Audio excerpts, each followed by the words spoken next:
DC एक ऐसी super hero franchise जो अपने स्टैंड अलोन सोलो मूवीज के लिए जानी जाती थी। मूवीज लाइक सुपरमैन, बैटमैन अपने बजट से कई ज्यादा गुना कमाई करती थी। डीसी इतना ज्यादा स्टेबल था कि ना ही इसे कभी फाइनेंशियली कोई प्रॉब्लम हुई, ना ही इसे अपना कोई कैरेक्टर किसी और कंपनी को लाइसेंस करना पड़ा। वहीं दूसरी तरफ मार्वल, जिसकी low budget TV series movies सब फ्लॉप हो रही थी। मार्वल को अपना गुजारा कॉमिक्स बेच कर करना पड़ रहा था और उसकी सेल्स भी दिन पर दिन गिरती जा रही थी। और 1996 में मार्वल बैंकरप्सी फाइल कर देता है। यहाँ तक कि सरवाइव करने के लिए मार्वल अपने कुछ कैरेक्टर के राइट्स दूसरी कंपनियों को बेच देता है। पर इन सब बातों को लगभग 25 साल हो गए हैं और मार्वल आज दुनिया की one of the most successful franchise है, जिसने 30+ फिल्म्स, 15+ टीवी सीरीज के जरिए अपना खुद का एक इंटरकनेक्टेड यूनिवर्स खड़ा कर लिया, जो काफी सक्सेसफुल रन कर रहा है। और डीसी अभी भी स्ट्रगल कर रहा है खुद का एक यूनिवर्स सेटअप करने के लिए। तो मार्वल ने ऐसा क्या किया जो डीसी नहीं कर पाया, तो चलो देखते हैं। 1996 में बैंकरप्सी फाइल करने के बाद मार्वल के पास कोई मेजर रेवेन्यू सोर्स नहीं रह जाता, इसलिए वो अपने ही कैरेक्टर के फिल्म राइट्स दूसरी कंपनियों को बेचने लगता है। जैसे कि स्पाइडरमैन के राइट्स जाते हैं सोनी के पास, एक्स-मैन और फैंटास्टिक फोर के राइट्स जाते हैं फॉक्स के पास। जहां मार्वल खुद की मूवी बनाने के लिए स्ट्रगल कर रहा होता है, वहीं दूसरी तरफ उसी के कैरेक्टर के ऊपर बनी मूवीज बॉक्स ऑफिस पर किल कर रही होती हैं। पर 2003 में मार्वल केविन फाइजी के संग मिलकर ये फैसला करता है कि वो रेवेन्यू के लिए अपने कैरेक्टर के राइट्स किसी और कंपनियों को नहीं बेचेगा और खुद की मूवीज बनाने पर अब ज्यादा फोकस करेगा, जिसके लिए मार्वल लगभग $520 मिलियन का लोन भी लेता है और फोकस करने लगता है अपने बचे हुए character like captain America, Thor और आयरन मैन के ऊपर। मार्वल इतना कुछ कर ही रहा होता है तभी 2005 में आ जाती है बैटमैन बिगिंस और 2006 में आ जाती है सुपरमैन रिटर्न। और डीसी एक बार फिर प्रूव कर देता है कि इस धंधे के गुंडे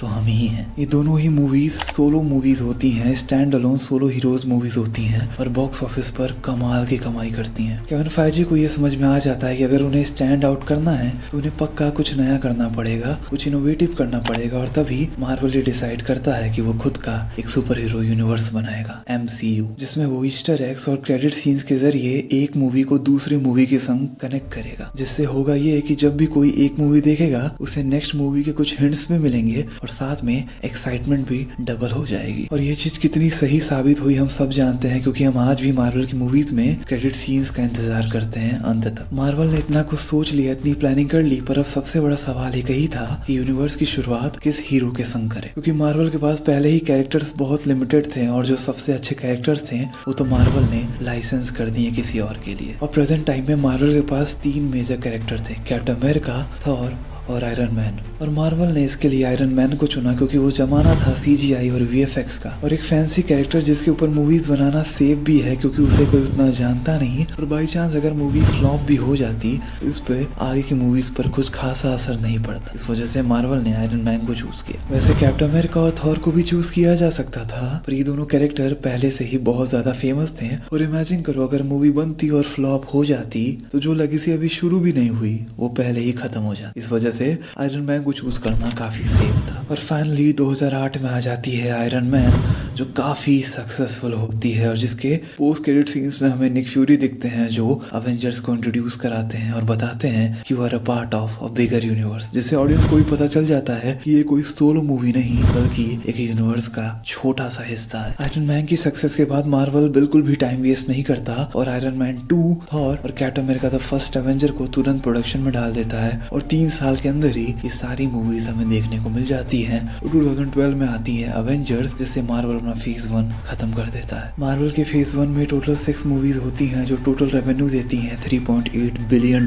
का, जो कि बहुत बड़ा नंबर है किसी भी नई सुपर हीरो फ्रेंचाइजी के लिए। वहीं दूसरी तरफ डीसी में क्रिस्टोफर नोलन बैटमैन की ट्रिलॉजी खत्म करते हैं, जो बनती है one of the most successful super hero trilogy. पर अब डीसी के लिए पहले जैसा माहौल नहीं रह जाता, क्योंकि मार्केट में अब एक कॉम्पिटिटर है जो $बिलियन मूवीज बनाना जानता है, जिसके पास बिल्कुल नया अप्रोच है और कमाल की फैन फॉलोइंग बन गई है मात्र 4 सालों में। तो फिर डीसी भी बिना कोई टाइम वेस्ट किए अपने यूनिवर्स को प्रोडक्शन में डाल देता है और जिसका नाम होता है DCEU, DC एक्सटेंडेड यूनिवर्स। 2013 में इस यूनिवर्स की पहली मूवी आती है मैन ऑफ स्टील, जो कि प्योरली सुपरमैन के ऊपर बेस्ड होती है। फिर 2016 में बैटमैन वर्सेस सुपरमैन, इसमें इंट्रोडक्शन होता है वंडर वुमन का और साथ में जस्टिस लीग का। फिर 2017 में आती है वंडर वुमन के ऊपर एक सोलो मूवी और उसी साल एक क्रॉसओवर DCU मूवी आती है है जस्टिस लीग। पर फैंस को डीसी का ये तरीका बहुत ज्यादा रश और बहुत ज्यादा फास्ट लगता है, क्योंकि जहां मार्वल ने सालों लिए थे अपनी कैरेक्टर डेवलपमेंट के लिए, वहीं डीसी अपने यूनिवर्स में कैरेक्टर डेवलपमेंट में पीछे रह जाता है। क्योंकि जस्टिस लीग में अपीयर होते हैं एक्वामैन, साइबॉर्ग, फ्लैश, जिनकी बैक स्टोरी के बारे में ऑडियंस को कुछ खासा नॉलेज नहीं होती, जिसकी वजह से ऑडियंस का कनेक्शन फिल्म के संग उस तरीके का नहीं बन पाता।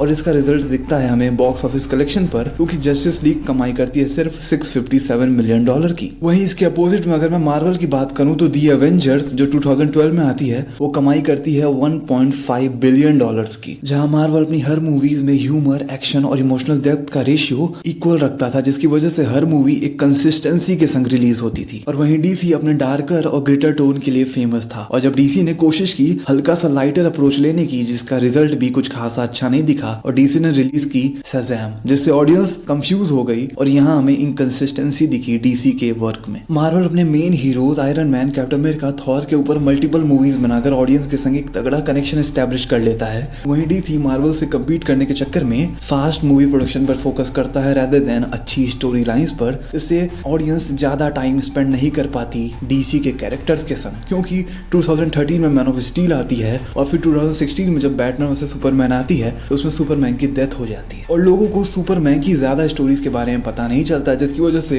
डीसी काफी क्रिटिसाइज भी होता है। जहां डीसी की कुछ मूवीज तो बहुत अच्छा परफॉर्म करती हैं, पर कुछ मूवी बहुत गंदा परफॉर्म करती हैं, जिसकी वजह से बॉक्स ऑफिस पर भी काफी इनकंसिस्टेंसी दिखती है और डीसी कभी भी मार्वल लेवल की सक्सेस अचीव नहीं कर पाता। और अब डीसी हर तरफ से स्ट्रगल कर रहा होता है, क्योंकि उसकी मूवीज कुछ खासा अर्न करके नहीं दे रही होती, जिसकी वजह से वार्नर ब्रोस फैसला करते हैं कि वो DCEU को अब बंद करेंगे। और उसकी आखिरी मूवी होती है एक्वामैन द लॉस्ट किंगडम, जो कि 2023 में रिलीज होती है। और अब वार्नर ब्रोस असाइन करते हैं जेम्स गन और पीटर सैफ्रॉन को डीसी को रीशेप करने के लिए और एक नया यूनिवर्स क्रिएट करने के लिए, जिसका नाम अभी है DCU। और इस यूनिवर्स की पहली फिल्म रिलीज हो रही है 11 जुलाई 2025 को, जिसका नाम है सुपरमैन लेगेसी। तो ये बात कहना बिल्कुल भी गलत नहीं होगा कि केविन फाइजी के विजन में, उनकी अंडरस्टैंडिंग में वो बात थी जो मिसिंग थी डीसी में, जिसकी वजह से मार्वल आज जो है वो है। और चलो अब देखते हैं कि आगे क्या होता है, और आज के लिए इतना ही।